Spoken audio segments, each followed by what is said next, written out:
Hello, I'm Mark Hammett, minister of the Weber Road Church of Christ in Corpus Christi, Texas. We have a great congregation here at Weber Road, and we'd love for you to visit with us if you're ever in our neighborhood, if you're in our community. If you live here especially, we'd like to have you visit with us as often as possible.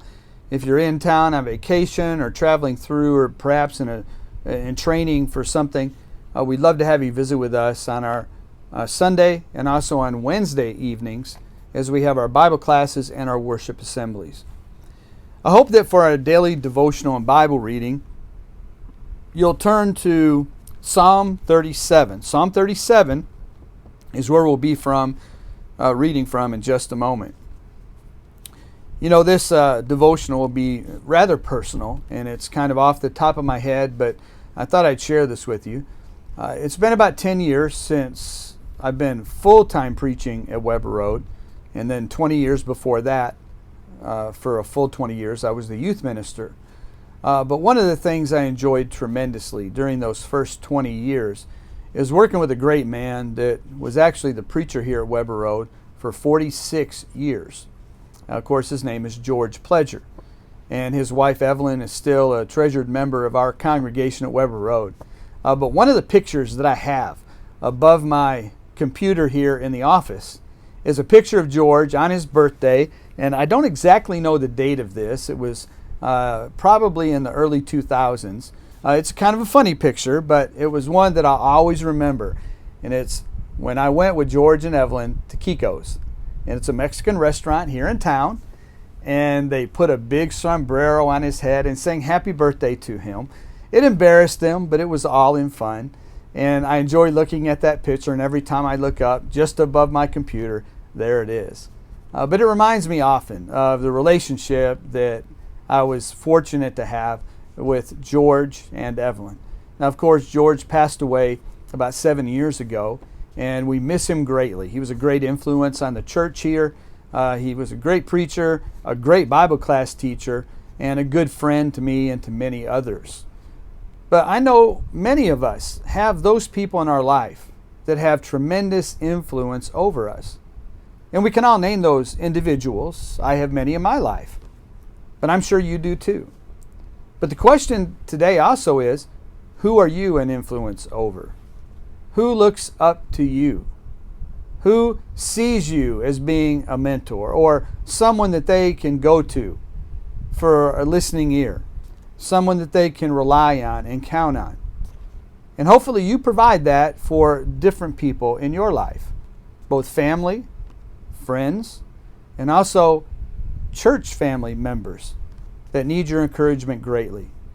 With our current status under the pandemic, it's very difficult because many people are shut up in their homes and they don't have that personal interaction with others in their church family and sometimes even in their own personal families. We need to provide that encouragement all that we can. And I would encourage you to continue to do that, to be an encourager, because however you encourage others will probably have a lifelong impact on those individuals. And hopefully, those people that you influence will be with us throughout eternity. Hopefully you've been encouraged by those words, but also by the words that I'll read to you from Psalm 37. And this tells us about how God will not forsake us. Psalm 37, starting in verse 1. Of David, fret not yourself because of evildoers, be not envious of wrongdoers, for they will soon fade like the grass and wither like the green herb. Trust in the Lord and do good. Dwell in the land and befriend faithfulness. Delight yourself in the Lord, and he will give you the desires of your heart. Commit your ways to the Lord. Trust in him, and he will act. He will bring forth your righteousness as the light and your justice as the noonday. Be still before the Lord and wait patiently for him. Fret not yourself over the one who prospers in his way, over the man who carries out evil devices. Refrain from anger and forsake wrath. Fret not yourself, it tends only to evil. For the evildoer shall be cut off, but those who wait for the Lord shall inherit the land. In just a little while the wicked will be no more. Though you look carefully at his place, he will not be there. But The meek shall inherit the land and delight themselves in abundant peace. The wicked plots against the righteous and gnashes his teeth at him, but the Lord laughs at the wicked, for he sees that his day is coming. The wicked draw the sword and bend their bows, to bring down the poor and needy, to slay those whose way is upright. Their sword shall enter their own heart, and their bows shall be broken. Better is the little that the righteous has than the abundance of many wicked. For the arms of the wicked shall be broken, but the Lord upholds the righteous. The Lord knows the days of the blameless, and their heritage will remain forever. They are not put to shame in evil times. In the days of famine they have abundance. But the wicked will perish. The enemies of the Lord are like the glory of the pastures. They vanish.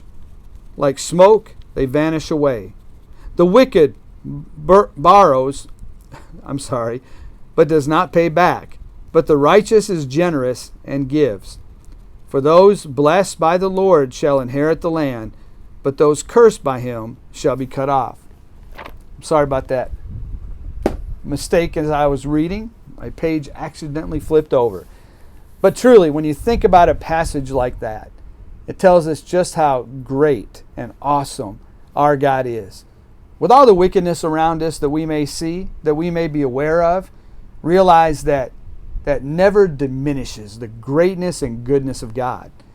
And we need to serve God, and we need to worship Him, and we need to please Him and be faithful to Him and trust in Him, even during the darkest days of our life. And may the Lord bless you richly as you seek to follow His will.